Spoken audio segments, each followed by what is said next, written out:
ನಮಸ್ಕಾರ ವೀಕ್ಷಕರೇ, ಸುಹಾಸಿನಿ ಕಾರ್ಯಕ್ರಮಕ್ಕೆ ಸ್ವಾಗತ. ಪ್ರತಿಯೊಂದು ದಿನ ಒಂದೊಂದು ಹೊಸ ವಿಷಯಗಳನ್ನು ನಿಮ್ಮ ಮುಂದೆ ಇಡುವಂತಹ ಪ್ರಯತ್ನ ಮಾಡ್ತಿದ್ದೀವಿ. ಇವತ್ತು ನಾವು ಮಾತಾಡ್ತಾ ಇರುವಂತಹದ್ದು ಈ ಋತುವಿಗೆ ಸಂಬಂಧಪಟ್ಟಿದ್ದು, ಅಂದರೆ ಚಳಿಗಾಲದಲ್ಲಿ ಯಾವೆಲ್ಲ ಸಮಸ್ಯೆಗಳು ದೇಹವನ್ನು ಕಾಡುತ್ತೆ, ಏನೆಲ್ಲ ಸರಳ ಸುಲಭ ಪರಿಹಾರಗಳಿವೆ ಅನ್ನೋದ್ರ ಬಗ್ಗೆ ಇವತ್ತಿನ ಸುಹಾಸಿನಿ ಬೆಳಚಲತೆ. ಮತ್ತೊಮ್ಮೆ ಕಾರ್ಯಕ್ರಮಕ್ಕೆ ಸ್ವಾಗತ. ನಾನು ಭಾವನಾ.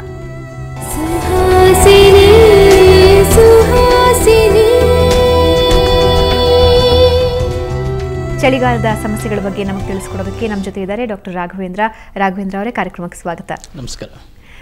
ಸಾಮಾನ್ಯವಾಗಿ ಈ ಮೂರೂ ಋತುಗಳಲ್ಲಿ ಹೆಚ್ಚು ಜನರನ್ನ ಕಾಡೋದು ಅಂದರೆ ಮಳೆಗಾಲ, ಅದರಲ್ಲೂ ಹೆಚ್ಚಾಗಿ ಚಳಿಗಾಲ ಅಂತ ಹೇಳ್ಬೋದು. ಸೊ ಈ ಚಳಿಗಾಲದಲ್ಲಿ ಏನೆಲ್ಲ ಸಮಸ್ಯೆಗಳು ಸಾಮಾನ್ಯವಾಗಿ ಕಂಡು ಬರುತ್ತೆ? ಹೌದು, ಈಗ ಮಳೆಗಾಲ ಅದು ಕೂಡ ಸ್ವಲ್ಪ ಕೋಲ್ಡ್ ಆಗೇ ಇರುತ್ತೆ. ಅದಾದ ನಂತರ ಇನ್ನೂ ಹೆಚ್ಚಿಗೆ ಕೋಲ್ಡ್ ಆಗುವಂಥದ್ದು ಚಳಿಗಾಲ. ಸೊ ಈ ಚಳಿಗಾಲದಲ್ಲಿ ಸಹಜವಾಗಿ ಯಾವಾಗ ಈ ಶೀತಗುಣ ಜಾಸ್ತಿ ಇರುತ್ತೆ, ಪ್ರಧಾನವಾಗಿ ವಾತ ಮತ್ತು ಕಫದ ಅಂಶ ಜಾಸ್ತಿ ಆಗುತ್ತೆ ದೇಹದಲ್ಲಿ. ಹಾಗಾಗಿ ವಾತದ ತೊಂದರೆಗಳು ಮತ್ತು ಶೀತದ ತೊಂದರೆಗಳು, ಅದರಲ್ಲೂ ಕಫದ ತೊಂದರೆಗಳು ಜಾಸ್ತಿ ಕಾಡುತ್ತೆ. ಈ ವಾತದ ತೊಂದರೆಗಳು ಅಂದರೆ ಮಂಡಿ ನೋವಾಗಿರ್ಬೋದು, ಸೊಂಟ ನೋವಾಗಿರ್ಬೋದು, ಕುತ್ತಿಗೆ ನೋವಾಗಿರ್ಬೋದು, ಎಲ್ಲ ನ್ಯೂರಲಾಜಿಕಲ್ ಮತ್ತು ಬೋನ್ಗೆ ಸಂಬಂಧಪಟ್ಟಿರುವಂಥದ್ದು, ನರಗಳು ಮತ್ತು ಮೂಳೆಗೆ ಸಂಬಂಧಪಟ್ಟಿರುವಂಥ ಎಲ್ಲ ಸಮಸ್ಯೆಗಳು ಸಹಜವಾಗಿ ಉಲ್ಬಣಗೊಳ್ಳುತ್ತೆ. ನೋವು ಜಾಸ್ತಿ ಆಗುತ್ತೆ. ವಾತ ಅಂದರೆ ನೋವು ಜಾಸ್ತಿ ಆಗುತ್ತೆ. ಜೊತೆಗೆ ಈ ಒಂದು ಕಫ, ಶೀತದ ಅಂಶದಿಂದ ಕಫದ ಅಂಶ ಕೂಡ ಜಾಸ್ತಿ ಆಗುತ್ತೆ. ಅದರಲ್ಲಿ ಪ್ರಮುಖವಾಗಿ ಕಾಡುವಂಥದ್ದು ಅಂದರೆ ಈ ಒಂದು ಡಸ್ಟ್ ಅಲರ್ಜಿ ಆಗಿರುವಂಥದ್ದು, ಸೈನೋಸೈಟಿಸ್ ಪ್ರಾಬ್ಲಮ್ಮು, ಪ್ರತಿಶಯ ನೆಗಡಿ ಆಗಿರುವಂಥದ್ದು. ಅದಾದ ನಂತರ ಕೆಮ್ಮಲ್ಲೂ 5 ವಿಧ ಇದೆ. ಅದಾದ ನಂತರ ಮತ್ತು ಈ ದಮ್ಮು, ಗೂರ್ಲು, ಉಬ್ಬಸ, ಆಸ್ತಮಾ ಏನೆಲ್ಲ ಕರಿತೀವಿ, ಇದು ಉಸಿರಾಟದ ಸಮಸ್ಯೆ. ಯಾಕೆಂದರೆ ಪ್ರಾಣವಾಯು ದೇಹಕ್ಕೆ ತುಂಬ ಮುಖ್ಯವಾಗಿರುವಂಥದ್ದು. ಪ್ರಾಣವಾಯು ಅಂದ್ರೆ ಆಕ್ಸಿಜನ್. ದೇಹಕ್ಕೆ ಆಕ್ಸಿಜನ್ ಸಪ್ಲೈ ಆಗೋದ್ರಿಂದ ಸರಿಯಾಗಿ ಏನಾಗುತ್ತೆ, ಮೆಟಬಾಲಿಸಮ್ ಸರಿಯಾಗುತ್ತೆ. ಇಲ್ಲ ಅಂದರೆ ಆಕ್ಸಿಜನ್ ಲೆವೆಲ್ ಸರಿಯಾಗಿ ಹೋಗಲಿಲ್ಲ ದೇಹಕ್ಕೆ ಅಂದರೆ ಮತ್ತೆ ಒಂದು ತುಂಬ ಸುಸ್ತಾಗುವಂಥದ್ದು. ಈ ಆಸ್ತಮಾ ಅಂದರೆ ಅದು ಗ್ರೀಕ್ ವರ್ಡಿಂದ ಆಗಿರೋ, ಅದರ ಅರ್ಥವೇ ಪೇಂಟಿಂಗ್, ಅಂದರೆ ವ್ಯಕ್ತಿ ವೀಕ್ ಆಗೋದು ಅಂತ ಅರ್ಥ. ಯಾಕೆ ವೀಕ್ ಆಗ್ತಾರೆ ಅಂದರೆ ಆಕ್ಸಿಜನ್ ತುಂಬ ಮುಖ್ಯ ದೇಹಕ್ಕೆ. ಸೊ ಪ್ರತಿಯೊಂದು ಸೆಲ್ಲಲ್ಲೂ ಸಹ ಗ್ಲೂಕೋಸ್ ಡಿವೈಡ್ ಆಗಬೇಕು ಅಂದರೆ ಆಕ್ಸಿಜನ್ ಬೇಕೇ ಬೇಕು. ಹಾಗಾಗಿ ಆಸ್ತಮಾ ಪೇಷಂಟ್ಸು ಯೂಶಲಿ ತುಂಬ ವೀಕ್ ಇರ್ತಾರೆ. ಸೊ ಹಾಗಾಗಿ ಈ ಒಂದು ಉಸಿರಾಟದ ಸಮಸ್ಯೆಗಳು ಕೂಡ ಚಳಿಗಾಲದಲ್ಲಿ ಜಾಸ್ತಿ ಆಗುತ್ತೆ. ಅದು ಕೆಮ್ಮೆ ಇರ್ಬೋದು, ದಮ್ಮೆ ಇರ್ಬೋದು, ಯಾವುದಾದ್ರೂ. ಓಕೆ, ಈ ರೀತಿ ಸಮಸ್ಯೆಗಳು ಆಗೋದ್ರಲ್ಲಿ ಕೆಲವೊಂದು ಬಹುದಿನ ಕಾಡುತ್ತೆ, ಕೆಲವೊಂದು 1-2 ದಿನ ಬಂದು ಹೋಗುವಂತಹದ್ದಿರುತ್ತೆ, ಕೆಲವೊಂದು ಇಡೀ ಋತುವಿನಲ್ಲಿ ಕಾಡೋದಕ್ಕೆ ಪ್ರಾರಂಭ ಮಾಡುತ್ತೆ. ಅದಕ್ಕೆ ಕಾರಣ ಯಾವ ಥರ ಅಂದರೆ ಎಷ್ಟೋ ಜನಕ್ಕೆ ಈಗ ಪ್ರೆಗ್ನೆಂಟ್ ವುಮೆನ್ಸ್ ಅಂದರೆ ಗರ್ಭಿಣಿಯರಲ್ಲಿ ಸರಿಯಾದ ರೀತಿ ಕೆಲವೊಂದು ಆಹಾರ ವಿಹಾರಗಳನ್ನ ಸರಿಯಾಗಿ ಫಾಲೋ ಮಾಡಿಲ್ಲ ಅಂದರೆ ಮಕ್ಕಳು ಕೂಡ ಬರೋ ಚಾನ್ಸ್ ಇರುತ್ತೆ. ಹೆರಿಡಿಟರಿ ಆಗಿ ಕೂಡ ಆಸ್ತಮಾ ಬರುತ್ತೆ. ಚಿಕ್ಕ ಮಕ್ಕಳಲ್ಲಿ ಕಾಡುವಂಥದ್ದು ಚೈಲ್ಡ್ಹುಡ್ ಆಸ್ತಮಾ ಅಂತ ಕರಿತೀವಿ. ಸೊ ಚಿಕ್ಕ ವಯಸ್ಸಿಂದ ಹಿಡಿದು ಅವರ ಜೀವನ ಪರ್ಯಂತವೂ ಕಾಡುವಂತಹ ಆಸ್ತಮಾ ಸಮಸ್ಯೆಗಳು ಇದೆ. ಹಾಗೆ ತಾತ್ಕಾಲಿಕವಾಗಿ ಕಾಡುವಂಥದ್ದು ಸಮಸ್ಯೆಗಳಿದೆ. ಯಾವುದೋ ಒಂದು ಊರಿಂದ ಮತ್ತೊಂದು ಊರಿಗೆ ಹೋದಾಗ ನೀರು ಚೇಂಜ್ ಆಯಿತು, ಫುಡ್ ಚೇಂಜ್ ಆಯಿತು, ಅಥವಾ ಎನ್ವಿರಾನ್ಮೆಂಟಲ್ ಫ್ಲಕ್ಚುಯೇಷನ್ಸ್ ಇಂಥ ತಾತ್ಕಾಲಿಕವಾಗಿ ಕಾಡುತ್ತೆ. ತಾತ್ಕಾಲಿಕವಾಗಿ ಕಾಡೋದನ್ನ ನಾವು ನೆಗ್ಲೆಕ್ಟ್ ಮಾಡಬಾರ್ದು. ಉದಾಸೀನ ಮಾಡಿದ್ರೆ ಉಬ್ಬಸ ಜಾಸ್ತಿ ಆಗ್ಬಿಡುತ್ತೆ. ಸೊ ಹಾಗಾಗಿ ಏನು ಮಾಡಬೇಕು ಅಂದರೆ ದೀರ್ಘಕಾಲೀನವಾದ ಕೆಮ್ಮು, ಅಂದರೆ ಸರಿಯಾದ ರೀತಿ ವಾಸಿ ಮಾಡ್ಕೊಳ್ಳದಿರುವಂಥ ಕೆಮ್ಮು ಕೂಡ ಉಬ್ಬಸಕ್ಕೆ ಕಾರಣ ಆಗುತ್ತೆ. ಸೊ ಈ ಕೆಮ್ಮಲ್ಲೂ ಸಹ 5 ವಿಧ ಇದೆ: ವಾತಜ, ಪಿತ್ತಜ, ಕಫಜ, ಕ್ಷತಜ ಮತ್ತು ಕ್ಷಯಜ ಅಂತ. ಈ ವಾತದ ಕೆಮ್ಮಲ್ಲಿ ಸೌಂಡ್, ಶಬ್ದ ಜಾಸ್ತಿ ಇರುತ್ತೆ. ಸೊ ಮತ್ತೆ ಎದೆ ಪಕ್ಕೆಗಳಲ್ಲಿ ನೋವು ಜಾಸ್ತಿ ಇರುತ್ತೆ. ಕೆಮ್ಮದಾಗ ಏನಾಗುತ್ತೆ ಅಂದರೆ ಯಾರಿಗೂ ಪಕ್ಕದಲ್ಲಿ ಕೆಮ್ಮಿದ್ರೆ ಕೇಳಿಸ್ಕೊಳ್ಳೋಕ್ಕೆ ಆಗಲ್ಲ, ಆ ಮಟ್ಟಕ್ಕೆ ಶಬ್ದ ಜಾಸ್ತಿ ಇರುತ್ತೆ ವಾತದ ಕೆಮ್ಮಲ್ಲಿ. ಅದೇ ಒಂದು ಪಿತ್ತಜ ಕೆಮ್ಮಲ್ಲಿ ಏನಾಗುತ್ತೆ, ಸ್ವಲ್ಪ ಎಲ್ಲೋ ಸ್ಫೂಟಂ ಬರುವಂಥದ್ದು, ಹಳದಿ ಬಣ್ಣದ ಕಫ, ಜೊತೆಗೆ ಎಲ್ಲ ಗಂಟ್ಲು ಉರಿ ಆಗ್ತಿರುತ್ತೆ, ಒಂಥರ ಜ್ವರ ಬರುವಂಥ ಲಕ್ಷಣಗಳು, ಒಂಥರ ಕಣ್ಣುರಿ, ಇಂಥವೆಲ್ಲ ಪಿತ್ತದ ಕಫದಲ್ಲಿ, ಪಿತ್ತಜ ಕಾಸ ಅಂತ ಕರಿತೀವಿ. ಕಾಸ ಅಂದರೆ ಕೆಮ್ಮು. ಸೊ ಅದಾದ ಕಫದಲ್ಲಿ ಏನಾಗುತ್ತೆ ಅಂದರೆ ಸ್ವಲ್ಪ ಈ ಸ್ಫೂಟಮ್ ವೈಟ್ ಆಗಿರುತ್ತೆ, ಬಿಳಿ ಅಂಟುಯುಕ್ತವಾದಂತಹ ದ್ರವ. ಆಮೇಲೆ ನೆಗಡಿ, ತಲೆಭಾರ, ಸೊ ಮೈಕೈ ನೋವು, ಇವೆಲ್ಲ ಮೈಭಾರ, ಇವೆಲ್ಲ ಸಹಜವಾಗಿ ಕಫದಲ್ಲಾಗುತ್ತೆ. ಅದೇ ಈ ಒಂದು ಕ್ಷತಜ ಮತ್ತು ಕ್ಷಯಜ ಅಂದರೆ ಜಾಸ್ತಿ ಯಾರು ಒಂದು ವರ್ಕ್ ಲೋಡ್ ಜಾಸ್ತಿ ಇರುತ್ತೆ, ಅರ್ಥ ಆಯ್ತಲ್ಲ, ತುಂಬ ಭಾರ ಹೊರಿಯುವಂಥದ್ದು, ತುಂಬ ದೂರ ನಡೆಯುವಂಥದ್ದು, ಇಂಥದ್ರಲ್ಲಿ ಕ್ಷತ, ಒಳಗಡೆ ಸಣ್ಣ ಗಾಯ ಆಗುತ್ತೆ ಕ್ಷತ ಅಂದರೆ.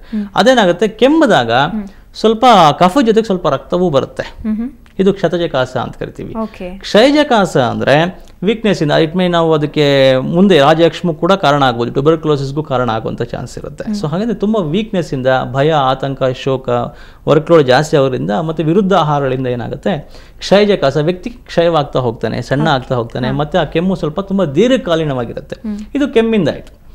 ಅದೇ ರೀತಿ ಉಬ್ಬಸಕ್ಕೆ ಬಂದಾಗ, ಆಸ್ತಮಾಗೆ ಬಂದಾಗ ಏನಾಗುತ್ತೆ, ಊರ್ಧ್ವಶ್ವಾಸ, ಚಿನ್ನಶ್ವಾಸ, ಮಹಾಶ್ವಾಸ, ತಮಕ ಶ್ವಾಸ ಮತ್ತು ಕ್ಷುದ್ರ ಶ್ವಾಸ ಅಂತ ಕರಿತೀವಿ. ಇವು ಮೊದಲನೇದು 3 ಏನಾಗುತ್ತೆ, ಸ್ವಲ್ಪ ತುಂಬ ಗಂಭೀರವಾಗಿರುವಂಥದ್ದು.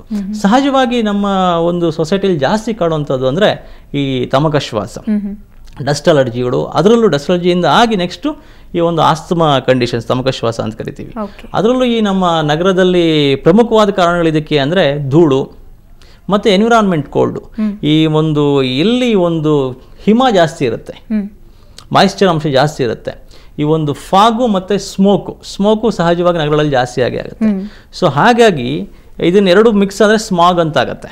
ಹಾಗಾಗಿ ಬೆಂಗಳೂರು ಸಿಟಿ ಹೇಗೆ ಅಂದರೆ ಇದು ಡಿಸೀಸ್ ಒಂಥರ ಆಸ್ತಮಾ ಡಿಸೀಸ್ಗೆ ಒಂಥರ ತವರೂರು ಥರ ಹೋಗಿದೆ ಬೆಂಗಳೂರು. ಸೊ ಹಾಗೆ ಸಾಕಷ್ಟು ಜನಕ್ಕೆ ಡಸ್ಟ್ ಅಲರ್ಜಿ, ಆಮೇಲೆ ಈ ಒಂದು ಕೆಮ್ಮು ಮತ್ತು ಈ ಒಂದು ಉಬ್ಸದ ಸಮಸ್ಯೆ, asthma is very common to see in our Bangalore. ಮತ್ತು ಹಳ್ಳಿಗಳಲ್ಲೂ ಆಗುತ್ತೆ, ಬೇರೆ ಕಡೆನೂ ಆಗುತ್ತೆ, ಮತ್ತು ಶ್ರಮಜನ್ಯವಾಗೂ ಆಗುವಂಥದ್ದು ಜಾಸ್ತಿ ಇರುತ್ತೆ. ಬಹುಶಃ ಯಾರು ಜಾಸ್ತಿ ವಿರುದ್ಧ ಆಹಾರಗಳನ್ನ ಸೇವಿಸ್ತಾರೆ, ಸರಿಯಾದ ರೀತಿ ಟೈಮ್ಲಿ ಫುಡ್ ಇಲ್ಲದೆ ಇರುವಂಥದ್ದು, ಅದರಲ್ಲೂ ಈ ಒಂದು ಮೊಸರನ್ನ ಜಾಸ್ತಿ ಬಳಸುವಂಥದ್ದು.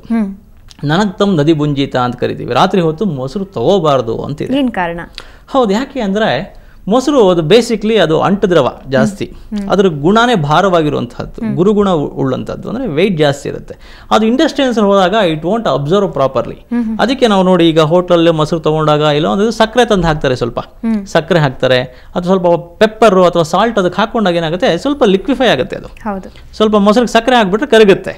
ಸೊ ಹಾಗಾಗಿ ಆ ರೀತಿ ನಾವು ತಗೋಬೇಕು. ಅಥವಾ ಮೊಸರನ್ನ ಮಜ್ಜಿಗೆ ಮಾಡಿ ನಾವು ಬಳಸುವಂಥದ್ದು ಒಳ್ಳೆಯದು, ಸ್ವಲ್ಪ ಸಾಲ್ಟು ಪೆಪ್ಪರ್ ಹಾಕಿ. ಹಾಗೆ ತಗೊಂಡ್ರೆ ಏನಾಗುತ್ತೆ, ಅದರ ಅಂಟುಗುಣ ಜಾಸ್ತಿ ಆಗಿ ಏನಾಗುತ್ತೆ, ಕಫ ಆಟೋಮೆಟಿಕ್ ಆಗಿ ಜಾಸ್ತಿ ಆಗುತ್ತೆ. ಮತ್ತು ಹುಳಿ ಮೊಸರು ತಗೊಂಡ್ರೆ ಗ್ಯಾಸ್ಟ್ರಿಕ್ಕು ಜಾಸ್ತಿ ಆಗುತ್ತೆ. ಸೊ ಹಾಗಾಗಿ ಆಹಾರದಲ್ಲೂ ಕೂಡ ನಾವು ಸಾಕಷ್ಟು ಗಮನ ಹರಿಸಬೇಕಾಗತ್ತೆ. ಈ ಧೂಳು ಅಥವಾ ಈ ಬೆಕ್ಕಿನ ರೋಮ ಇರುವಂಥದ್ದಾಗಿರ್ಬೋದು, ಕೆಲವರಿಗೆ ಪೇಂಟ್ ವಾಸನೆ ಅಂದರೆ ಆಗೋದಿಲ್ಲ. ಇದೆಲ್ಲ ಟ್ರಿಗರ್ಸ್. ಕೆಲವೊಂದು ಸಮಯಗಳು ಜಾಸ್ತಿ ಉಲ್ಬಣಗೊಳ್ಳುತ್ತೆ, ಅಂದರೆ ಉಲ್ಬಣಗೊಳ್ಳುವಂಥ ಸಮಯ ಅಂತ ಕರಿತೀವಿ. ರಾತ್ರಿ ಮತ್ತೆ ಮುಂಜಾನೆ ತುಂಬ ದೂರ ನಡೆದಾಗ, ಆಯಾಸ ಅಂದರೆ ಓಡಿದಾಗ, ಎಲ್ಲೆಲ್ಲ ಆಯಾಸ ಆಗುತ್ತೆ, ಹೆಚ್ಚಿಗೆ ಮೆಟ್ಲು ಹತ್ತಿದಾಗ, ಸ್ವಲ್ಪ ಜಾಸ್ತಿ ಮೆಟ್ಲು ಹತ್ತಿದ್ರೆ ಸೊ ಉಬ್ಬಸ ಜಾಸ್ತಿ ಆಗುತ್ತೆ. ಸೊ ಇದೆಲ್ಲನೂ ಏನಾಗುತ್ತೆ, ಒಂದು ಮತ್ತೆ ರಾತ್ರಿ ಹೊತ್ತು ಸರಿಯಾಗಿ ನಿದ್ದೆ ಬರೋದಿಲ್ಲ. ಸೊ ರಾತ್ರಿ ಹೊತ್ತು ಸ್ವಲ್ಪ ಅವ್ರಿಗೆ ಕೆಮ್ಮು ಇದು ಜಾಸ್ತಿ ಆಗ್ಬಿಡುತ್ತೆ, ಎದ್ದು ಕೂತ್ಕೋಬೇಕು ಅನ್ಸುತ್ತೆ. ಕೂತ್ಕೊಂಡ್ರೆ ಸ್ವಲ್ಪ ಆಸೀನಿ ಲಭತೆ ಸೌಖ್ಯಂ, ಕೂತ್ಕೊಂಡು ಸ್ವಲ್ಪ ಸುಖ ಅಂತ ಆರಾಮ ಅನ್ಸುತ್ತೆ ಕೂತ್ಕೊಂಡ್ರೆ. ಮತ್ತೆ ಮಲಗಿದ್ರೆ ಮತ್ತೆ ಜಾಸ್ತಿ ಆಗುತ್ತೆ ಅನ್ನೋ ಭಯ, ಮತ್ತೆ ಕೆಮ್ಮು ಜಾಸ್ತಿ ಇರುತ್ತೆ. ಇವೆಲ್ಲನೂ ಆಸ್ತಮಾದಲ್ಲಿ ನಾವು ಕಾಣುವಂಥ ಒಂದು ವೆರಿ ಕಾಮನ್ ಸಿಂಪ್ಟಮ್ಸ್. ಅದರಲ್ಲೂ ಈ ಒಂದು ಆಸ್ತಮಾಗೂ ಮತ್ತು ಅಲರ್ಜಿಕ್ ಬ್ರಾಂಕೈಟಿಸ್ ಅಥವಾ ಬ್ರಾಂಕಿಯಲ್ ಆಸ್ತಮಾಗೂ ವ್ಯತ್ಯಾಸ ಇದೆ. ಏನಿದೆ ಅಂದರೆ ಈ ಬ್ರಾಂಕಿಯಲ್ ಅಥವಾ ಬ್ರಾಂಕೈಟಿಸ್ ಅಂದರೆ ಬ್ರಾಂಕಿಯೋಲ್ಸ್ ಆಗಲಿ ಬ್ರಾಂಕಿಯಾ ಆಗಲಿ ಅವೆಲ್ಲ ಟ್ರೇಕಿಯಿಂದ ಕೆಳಗಡೆ ಬರುವಂಥ ಒಂದು ಸಣ್ಣ ಸಣ್ಣ ಈ ಲಂಗ್ಸ್ ಯಾವ ಥರ ಇರುತ್ತೆ ಅಂದರೆ ಈ ಒಂದು ಜೇನುಗೂಡಿನ ಆಕಾರದಲ್ಲಿರುತ್ತೆ ಅಥವಾ ಒಂದು ಸ್ಪಾಂಜ್ ಥರ ಇರುತ್ತೆ. ಆ ಒಂದು ಸಣ್ಣ ಸಣ್ಣ ಆಲ್ವಿಲೇಸ್ ಇರುತ್ತೆ ಒಳಗಡೆ ಎಲ್ಲ, ಅಂದರೆ ಈ ಒಂದು ದ್ರಾಕ್ಷಿ ಗೊಂಚಲು ಥರ. ಆ ಒಂದು ಟ್ರೇಕಿಯ ಯಾವ ಥರ ದ್ರಾಕ್ಷಿ ಗೊಂಚಲು ಬಂದಿದ್ರಲ್ಲ, ಆ ಒಂದು ಟ್ರೇಕಿಯ ಥರ ಒಳಗಡೆ ಏನಾಗುತ್ತೆ, ಆ ಇನ್ಫ್ಲಮೇಷನ್ ಆಗುತ್ತೆ, ಊತ ಆಗಿರುತ್ತೆ. ಅದಕ್ಕೇನಾಗುತ್ತೆ, ಈಗ ಅಲೋಪತಿ ಇಂಗ್ಲೀಷ್ ಔಷಧಿಗಳಲ್ಲಾದರೆ ಏನಾಗುತ್ತೆ, ಅದಕ್ಕೆ ಬ್ರಾಂಕೋ ಡೈಲೇಟರ್ಸ್ ಅಂತ ಕೊಡ್ತಾರೆ. ಅದು ಎಲ್ಲಿ ಕೆಲಸ ಮಾಡುತ್ತೆ ಔಷಧಿಗಳು ಅಲ್ಲಿ ತನಕ ತಾತ್ಕಾಲಿಕವಾಗಿ ಕೆಲಸ ಮಾಡುತ್ತೆ. ಅದರ ಆಕ್ಷನ್ ಕಮ್ಮಿ ಆದ ತಕ್ಷಣ ಮತ್ತೆ ತನ್ನ ಸಹಜ ಸ್ಥಿತಿಗೆ ಬರುತ್ತೆ, ಈ ಬಲೂನ್ ಊದ್ದಂಗೆ. ಅದು ಬ್ರಾಂಕೋ ಡೈಲೇಟರ್ಸ್ ಆಗುತ್ತೆ. ಆದರೆ ಒಳಗಡೆ ಇರುವಂಥ ಕಫ ಸೇರ್ಕೊಳ್ಳಿ ಒಂದು ಪೈಪ್, ಹಾಲೋ ಪೈಪ್ ಅಂತ ಕನ್ಸಿಡರ್ ಮಾಡಿ ಒಂದು ಟ್ಯೂಬ್ನ, ಆ ಟ್ಯೂಬಲ್ಲಿ ಒಂದು ಅರ್ಧ ಮುಕ್ಕಾಲು ಭಾಗ ಕಫ ಸೇರ್ಕೊಂಡ್ಬಿಟ್ರೆ ಅಂದ್ರೆ ನಾವು ಅದನ್ನ ಊದ್ದಾಗ ಏನಾಗುತ್ತೆ, ಪೀಪಿ ತರ ಶಬ್ದ ಬರುತ್ತೆ. ಅದಕ್ಕೆ ವೀಸಿಂಗ್ ಸೌಂಡ್ ಜಾಸ್ತಿ ಇರುತ್ತೆ. ಅದಕ್ಕೆ ಆಸ್ತಮಾಗೆ ವೀಸಿಂಗ್ ಅಂತ ಕೂಡ ಇನ್ನೊಂದು ಕಾಮನ್ ಆಗಿ ಕರೀತಾರೆ. ಸೊ ವಿಜಿಲ್ ಸೌಂಡ್ ಬರ್ತಾ ಇರುತ್ತೆ. ಅದಕ್ಕೆ ಕಾರಣ ಏನು ಅಂದರೆ ಒಳಗಡೆ ಕಫದ ಅಂಶ ಜಾಸ್ತಿ ಸೇರ್ಕೊಂಡಿದೆ ಅಂತ. ನಾವು ಬರೀ ಬ್ರಾಂಕೋಡೈಲೇಟರ್ಸ್ ಕೊಟ್ಕೊಂಡು ಕೂತ್ಕೊಂಡ್ರೆ ಆಗೋದಿಲ್ಲ, ಆ ಒಳಗಡೆ ಇರೋ ಕಫನ ಸಂಪೂರ್ಣವಾಗಿ ಕ್ಲಿಯರ್ ಮಾಡಬೇಕು. ಅದಕ್ಕೆ ಆಯುರ್ವೇದದಲ್ಲಿ ಪಂಚಕರ್ಮ ಚಿಕಿತ್ಸೆಗಳು ತುಂಬ ಸರಳವಾಗಿ ತಿಳಿಸಿರುವಂಥದ್ದು ಇದೆ. ಪ್ಲಸ್ ರಸರಸಾಯನ ಚಿಕಿತ್ಸೆಗಳು ಇದೆ ಆಯುರ್ವೇದದಲ್ಲಿ. ರಸೌಷಧಿಗಳನ್ನ ಬಳಸಿ ವಾಸಿ ಮಾಡುವಂಥದ್ದಾಗಿರ್ಬೋದು, ರಸಾಯನ ಔಷಧಿಗಳನ್ನ ಕೊಟ್ಟು ವಾಸಿ ಮಾಡುವಂಥದ್ದಾಗಿರ್ಬೋದು. ಹೀಗೆ ನನ್ನ ಅನುಭವದಲ್ಲಿ ನೋಡಿರೋ ಪ್ರಕಾರ ಸುಮಾರು 20-25 ವರ್ಷದಿಂದ ಇರುವಂತಹ ಬ್ರಾಂಕಿಯಲ್ ಆಸ್ತಮಾ ಪೇಷಂಟ್ಸ್ ಕೂಡ ಸಂಪೂರ್ಣ ವಾಸಿ ಆಯುರ್ವೇದದಲ್ಲಿ ಆಗುತ್ತೆ. ಓಕೆ, ಇದ್ರ ಬಗ್ಗೆ ನಿಮ್ಮ ಜೊತೆ ಇನ್ನಷ್ಟು ಮಾತಾಡ್ತೀನಿ. ಸೊ ವೀಕ್ಷಕರೇ, ಚಳಿಗಾಲದಲ್ಲಿ ಬರುವಂತಹ ಹಲವಾರು ಸಮಸ್ಯೆಗಳನ್ನು ಯಾವ ರೀತಿ ಸರಳ ರೀತಿಯಲ್ಲಿ ಅದನ್ನು ಪರಿಹರಿಸಿಕೊಳ್ಬಹುದು ಅನ್ನೋದ್ರ ಬಗ್ಗೆ ಮಾಹಿತಿ ಕೊಡ್ತೀನಿ. ಅದಕ್ಕೂ ಮುಂಚೆ ಒಂದು ಸಣ್ಣ ವಿರಾಮ.